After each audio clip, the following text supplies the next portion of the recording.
If there's one thing you know about me, I'm a big fan of Mario. Wait, no, that's the wrong line. Hold on. I'm a big fan of video games. And I also like to enjoy yapping about them too.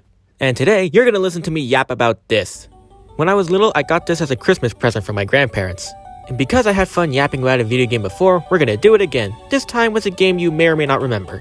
Let's meet the main characters. Obviously, you got Starfy, the hero. You got Mo, the clown with an attitude. And Bustin, a lost bunny from who knows where. In the land of Puff Top, we have Prince Starfy, who always had his head in the clouds. One day he was just sleeping in his room, when out of nowhere this random bunny just falls right in. Starfy tried talking to the guy, but he was too bewildered to speak. Then out of nowhere, these three shadowy goons show up and try to take him. Starfy does a spin attack on these goons and the bunny disappears. The goons said they'll be back for him and they disappear. And then we meet Mo, who went to go check on Starfy. He says the space bunny fell into the ocean and then Starfy got worried for him, so he decided to go help. But then Mo was all like, "We are not doing that. That place is dangerous." You can already tell where this is going. So now everyone's on an adventure. In the very first level, you find Bustin, but then he gets taken by a giant squid monster. Now most of the level is just learning how to control the guy.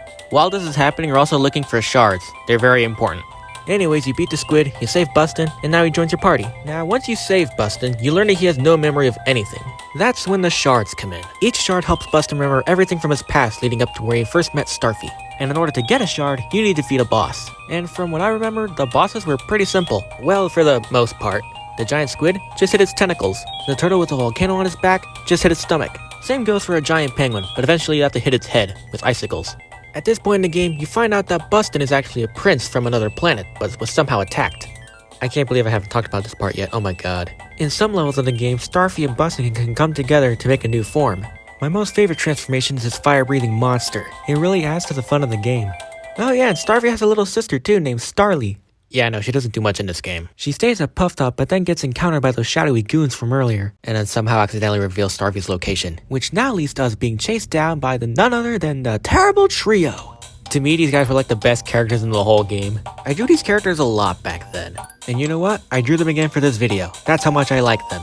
Meet Ronk, Papes, and Snips. These funny names will be very important later. Yeah, it turns out they were sent down by their master to get Bustin. They're pretty formidable, but they're also kind of incompetent, which kind of adds to the humor. The first one you fight in this group is Papes. He uses a shard that you're looking for as a shield. You gotta push him out of the water and make him fall on some spikes. The next boss is Ronk. He just dashes left and right to try and punch you. To beat him, you gotta hit this button to fill up the place with water and then hit his backside because he's slowed down. But you don't get the shard just yet. The real boss level is when Ronk and Papes are on a train and you drive a minecart with a cannon to stop them. Which was definitely not difficult in the slightest. Anyway, once you beat them, you get another shard.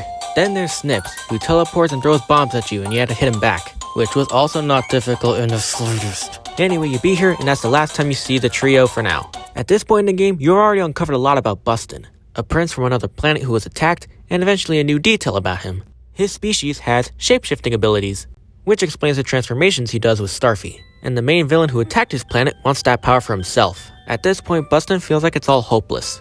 But Starfy and Mo reassure him that they can do this, and that they'll keep helping him because that's what friends do. And that scene right there kind of sticks out to me. The thing that Starfy and Mo just said kind of seems like something you'd hear from a movie or TV show. So for a game to tell you the same thing you heard from other pieces of media was very different. It stood out to me and I like it a lot.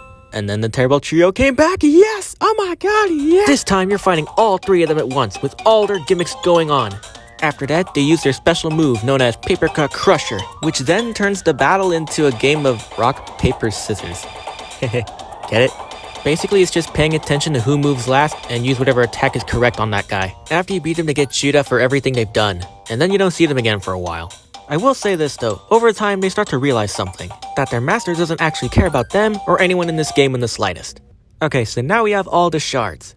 And then they all come together to restore Bustin's spaceship. Together, they go into space, fly to Bustin's home planet to take on Mashed Tooth. You start the battle using one of the transformations to fight him, but for some reason he has a force field and you can't do any damage to him.